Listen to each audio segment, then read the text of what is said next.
Good afternoon, fifth graders. Today we are going to talk about estimating sums and differences of mixed numbers.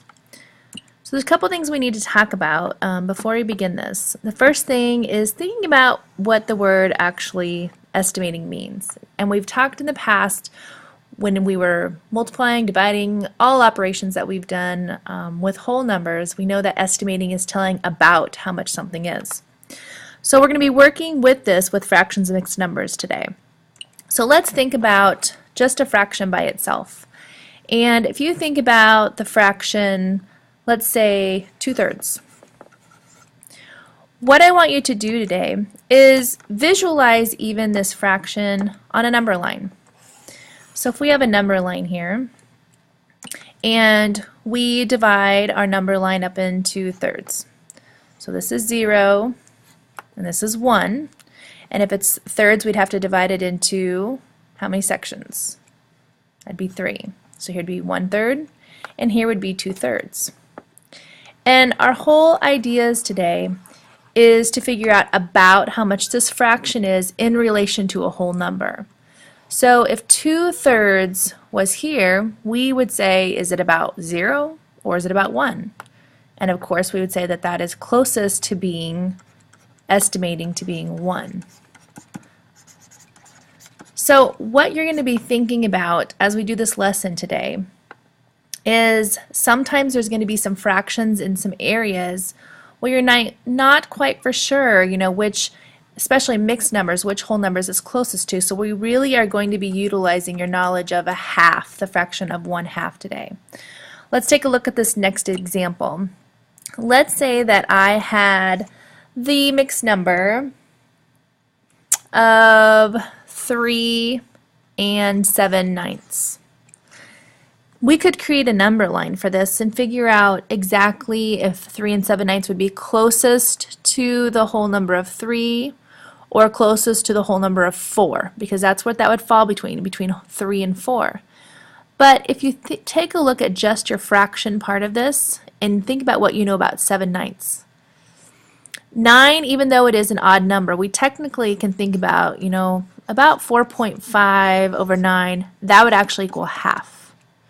So if your fraction is equal to a half or more, this is going to round up to the next whole number. So 7/9 is more than what half of 9 would be, if that makes sense.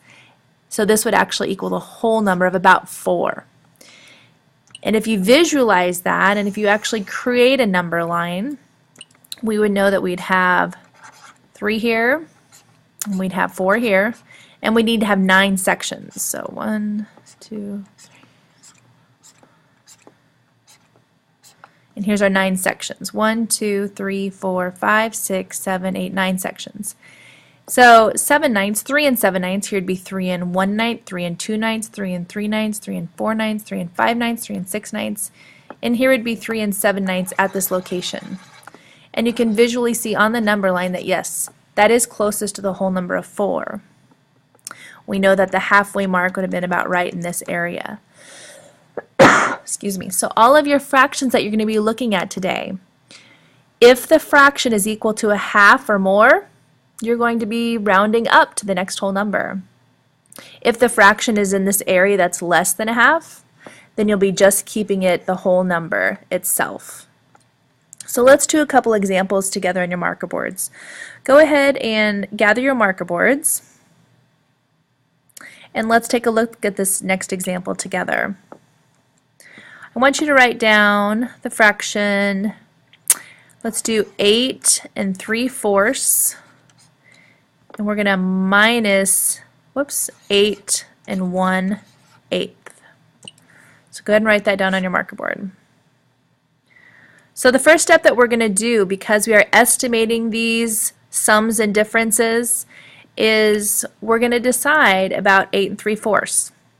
Well, how many fourths does it take to equal a half? We know that 2/4 equal a half. Well, 3/4 is more than 2/4, so this would round up to the next whole number. So the next whole number that would be after 8 and 3/4 would be what? And that would be 9. And now we're going to change our 8 and 1/8. Now for eighths, if you have eighths as a denominator, how many eighths would it take to equal a half? That would take 4/8 to equal a half, and 1/8 is less than 4/8, so we would just keep this as a whole number of 8. So 9 minus 8 is 1.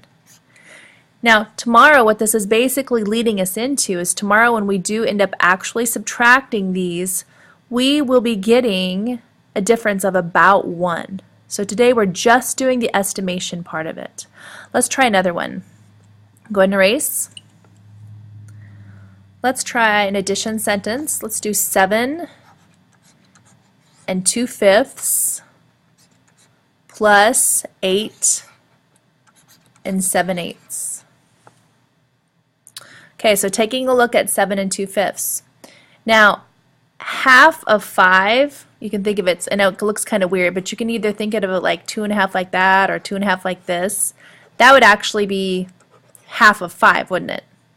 Well, 2 is less than that, so we would keep this just as a whole number of 7. Because remember, if it's equal to a half, this fraction is equal or more, we would round up to the next whole number. But if it's less than a half, it just stays that single whole number as is. Let's take a look at the mixed number of 8 and 7/8. Well, like we talked to in our last problem, if you think about how many 8s equal a half, that's 4/8 equal a half. And 7/8 is greater than that. So since it's greater, it's going to tell this to add one more. We go up to the next whole number of 9. Now to go ahead and add those together, 7 plus 9 would equal 16.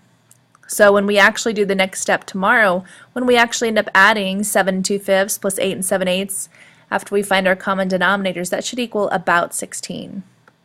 Let's try another one here. How about if you have multiple, let's do 1 and 8/9 plus 1 and 1/5 plus 1 and 3/7. Okay, again, so we are going to estimate each of these mixed numbers to the nearest whole number. 8/9. Well, we know that 9/9 is about a whole, so yes, this is going to round up. Had to add one more, and that'd become 2.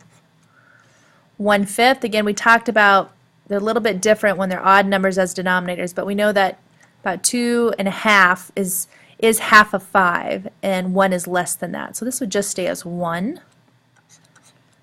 And again, 1 and 3/7. What is half of 7? What is half of 7? And that would be actually like 3.5 or 3.5, and 3 is less than that. So this would also just stay as our whole number of 1. So now we've estimated each of the mixed numbers, and to estimate that sum, add those all together, and that should be about 4. So when we do this again tomorrow, we find a common denominator that will equal about 4. Let's try this one. I'd like you to write down 5 and 6/7, and if you feel comfortable working ahead, go ahead. Minus 3 and 1/3. We'll see if we get the same difference here. So for 5 and 6/7, 6/7 again, that's about one whole. It's only 1/7 away from being a whole. So I'd tell this to add one more, and that would become a whole number of 6. Minus 3 and 1/3. We all know that a third is actually smaller than a half, so that would stay as a whole number of 3.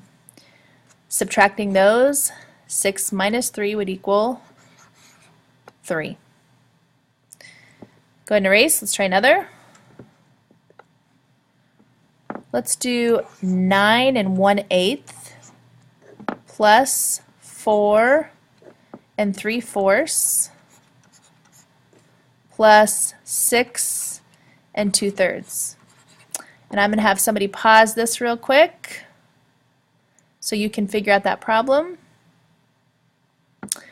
Okay, hopefully for 9 and 1/8, we know that 1/8 again is only actually an eighth of being away from just being a whole number of 9, so that would just stay as 9 because it takes 4/8 to equal a half.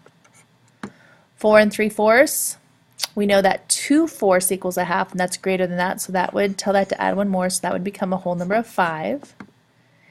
And 6 2/3, when we did our benchmark fractions, we know that 2/3 is greater than a half, so that would round up to 7.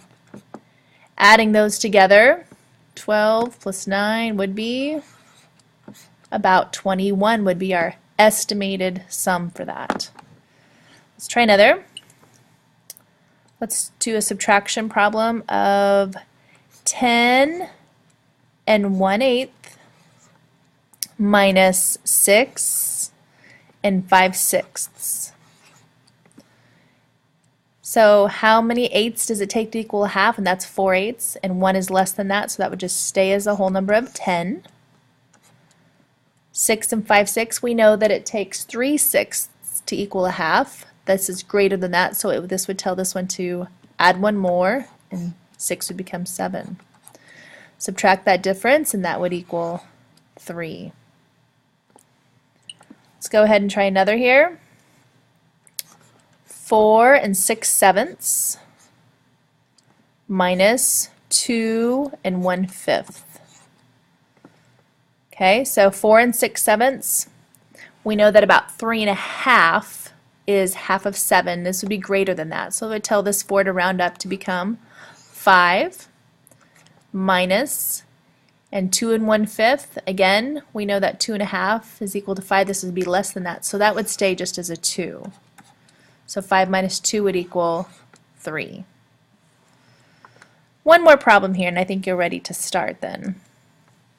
Let's try just a fraction of 15/16 plus 3 7/9 plus 2 13/14. Okay, now this very first fraction here, it actually doesn't have a whole number, so we know that that would fall between 0 and 1. So we have to decide if this is going to be closest to 0 or closest to 1. Well, how far away is it from being whole? It's actually only 1/16 away from being whole. We also know that 8/16 would be a half, so this is definitely greater than that. So this would change to the whole number of 1. 3 7/9, again, we know that about 4 1/2 would be equal to a half. Again, that's greater, so I'd tell that 3 to add one more, and that would become 4. And 2 13/14, same way again. This is only 1/14 away from being a whole. 7/14 is actually equal to a half. This is much greater than that, and that would become a 3. Adding our sums all together, we would have a estimated sum of about 8. So if you're having some questions, some difficulties, you can watch this again, or you can do some more practice problems. Your assignment's going to be on page 475, and there are some more practice ones you can do with this. Good luck.